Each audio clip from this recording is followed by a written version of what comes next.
Welcome back to ആർക്കെനെക്സ്. അവിടെ നമ്മൾ ഇന്ന് ഡിസ്കസ് ചെയ്യാൻ പോകുന്നത് നമ്മൾ എക്സാമിനൊക്കെ ചോദിക്കുന്ന ഒരു ഇമ്പോർട്ടൻറ്റ് ക്വസ്റ്റ്യൻ ആണ്. നമ്മൾ സ്ട്രക്ചർ ഓഫ് സ്പേം. ഓക്കെ, അപ്പോൾ ഇവിടെ എ തന്നിട്ടുണ്ട്. എ എന്താണെന്ന് ചോദിക്കും, ബി എന്താണെന്ന് ചോദിക്കും, സി എന്താണെന്ന് ചോദിക്കും, ഡി എന്താണെന്ന് ചോദിക്കും. ഇത് ലേബിൾ ചെയ്യാൻ ചോദിക്കും. ഓക്കെ അല്ലേ? അപ്പോൾ എ എന്താ, നമുക്ക് എല്ലാവർക്കും അറിയാം. എ എന്ന് പറയുന്നത് ഹെഡാണ്. Okay, head of sperm.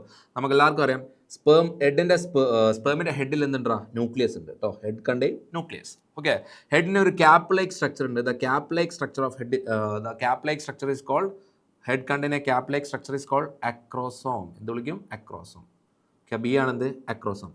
Okay, acrosome. Fine. Next C. എന്താടാ സി? സി എന്ന് പറയുന്നത് എന്താണ്? മിഡിൽ പീസാണ്. ഓക്കെ, മിഡിൽ പീസ് ആണ് സി. ഈ മിഡിൽ പീസിൽ എന്തുണ്ട്? നമുക്ക് മൈറ്റോകോൺട്രിയ കാണാൻ പറ്റും. ഇതാണ് മൈറ്റോകോൺട്രിയ. മൈറ്റോകോൺട്രിയ എവിടെ ഉള്ളത്? മിഡിൽ പീസിലുള്ളത്. മൈറ്റോകോൺട്രിയ എന്തിനാ? സ്പേം മൂവ് ചെയ്യുമ്പോൾ ആ സ്പേമിന് എനർജി കൊടുക്കാനാണ് മൈറ്റോകോൺട്രിയ. ഇനി ഡി എന്താ? ഡി നമുക്ക് എല്ലാവർക്കും അറിയാം. അതെന്താണ്? ടെയിലാണ്. ഇതാണ് ടെയിൽ. ടെയിൽ എന്തിനാ? For motility of sperm. ഇനി അവർ ചോദിക്കും what is the function of acrosome ചോദിക്കും. അപ്പോൾ നമുക്ക് എല്ലാവർക്കും അറിയാം ഈ അക്രോസോമിൽ എന്തുണ്ട്? Acrosome contain acrosomal enzymes. Okay, acrosome contain acrosomal enzymes ഉണ്ട്.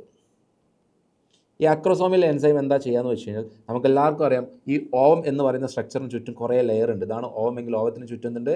കുറേ ലെയർ ഉണ്ട്. ഈ ലെയറൊക്കെ പെനട്രേറ്റ് ചെയ്യാൻ വേണ്ടിയിട്ട് ഈ കാണുന്ന ഓവത്തിന് ചുറ്റുള്ള ഇതാണ്, ഈ സെൻട്രൽ കാണുന്ന ഇതാണ് ഓവമെങ്കിൽ, ഇതാണ് ഓവമെങ്കിൽ ഈ കാണുന്ന ഓവത്തിനടുത്ത് സ്പേമിന് എത്തണം. ഓക്കെ, സ്പേമിന് ഇതാണ് നമ്മുടെ സ്പേം.